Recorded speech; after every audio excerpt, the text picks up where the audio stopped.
Oui, pourquoi vous faites ça? Oui, pourquoi vous faites ça même? Tabli Blodé, c'est un village qui a quelques kilomètres de Diokwe. Vous êtes allé installer une usine en plein cœur du village. Pourtant, il y a de l'espace. Vous pouvez mettre ça là-bas. Vous savez très bien que c'est nuisible pour la santé. Vous ne respectez aucune règle de l'environnement. Et en plein cœur de ce village, vous mettez cette usine. Pourquoi vous faites ça? Pourquoi vous faites ça? Pourquoi vous ne voyez que votre gain? Vous ne pensez même pas aux villageois. Regardez ce que vous avez fait. Installé à peine 3 ans dans le village de Tabli Blodé, commune de Diokwe, dans la région du Guémon et fonctionnelle d'environ 1 an, une usine spécialisée dans la transformation d'EVA met à mal le bon vivre des habitants du village et les villages voisins. De quoi s'agit-il?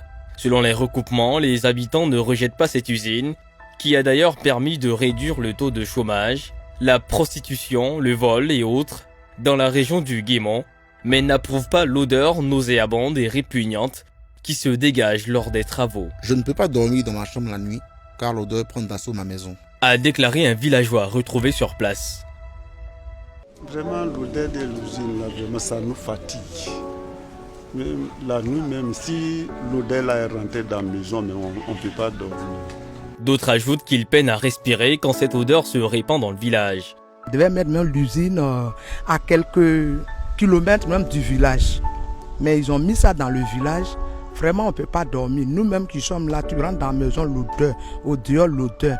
Moi-même, mon cœur même me fait mal. Et si nous ressentons déjà ces effets alors que l'usine vient de s'installer, qu'est-ce qui se passera à la longue? C'est entre autres les inquiétudes des villageois qui invitent le gouvernement à prendre ses responsabilités afin qu'une solution idoine soit trouvée au phénomène qu'ils qualifient d'envahisseur.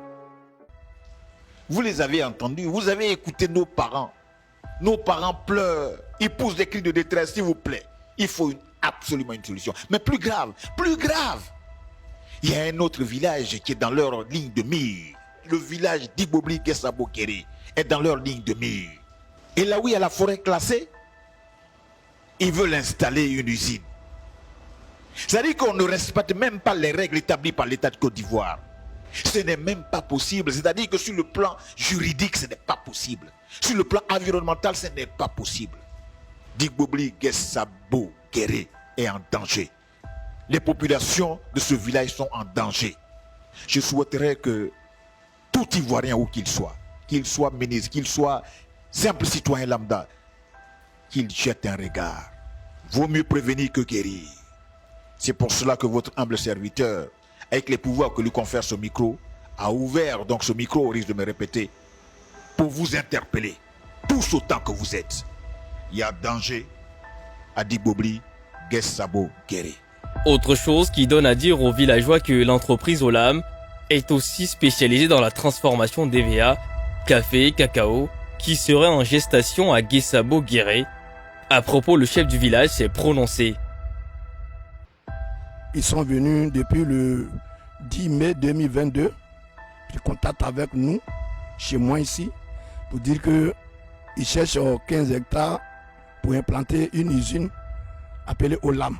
Effectivement, après les échanges, ils sont venus, ils ont délimité la parcelle. Ce problème, d'abord, dans un premier temps, je m'oppose à ça pour l'installation irrégulière et illégale parce que le chef du village n'a assisté, où se trouve le site, n'a assisté à aucune rédaction de contrat. J'ai été ignoré. Donc d'abord, la forme dans laquelle ils veulent implanter l'usine dans mon village même n'a pas été acceptée par mon village, Gessabo Kéré, et moi-même le chef du village. Et nous, on pensait qu'ils allaient s'asseoir avec nous, échanger longtemps comment les déchets allaient être traités. Puisque là, nous dépendons aujourd'hui du fleuve Sassandra qui nous nourrit, qui nous tient. Maintenant, l'usine à quelques 100 mètres, comment dirais-je, de ce fleuve. Comment ils allaient traiter ces déchets, tout ça là, ça n'a pas été signé, discuté avec la population. Et moi, j'ai toujours dit que je suis prêt à mourir pour une cause nationale. Sinon, les conditions dans lesquelles cette société veut comme de s'installer, je ne suis pas d'accord. Ce qui est clair, les habitants anticipent déjà sur les conséquences qu'engendrerait cette entreprise si elle parvient à s'installer. Ils craignent entre autres les écoliers qui tomberont malades puisqu'il y a une école dans la zone. Cela s'ajoute l'intoxication du fleuve qui entraînerait la mort massive des poissons. Mieux, l'environnement sera pollué avec des conséquences fâcheuses sur la vie humaine. Autant de réflexions qui emmènent les villageois à crier au secours afin d'éviter l'irréparable. Il peut nous faire l'hôpital ici pour que ça travaille pas. Parce que l'usine là, c'est planté là, c'est pour de bon. C'est pas aujourd'hui, ça se passe et puis c'est parti. C'est pour l'éternité. Mais quand l'odeur vient là, on ne supporte pas. Nous, on veut qu'ils font un hôpital pour nous, pour qu'on s'entretienne entre nous. S'il faut creuser un gros tuyau qui peut dégager l'odeur quelque part d'autre pour qu'on puisse sauver le village. Par ça, là, moi, je vois que jusqu'à 1 an, 2 ans, 3 ans, vraiment, le village sera atteint. Il y aura beaucoup de morts. Y a-t-il un problème sans solution? La réponse est non. Voilà ce qu'il propose comme solution. La création d'un hôpital qui s'occuperait des victimes sur cette mauvaise odeur dans le village de Tabli-Blodé et autres.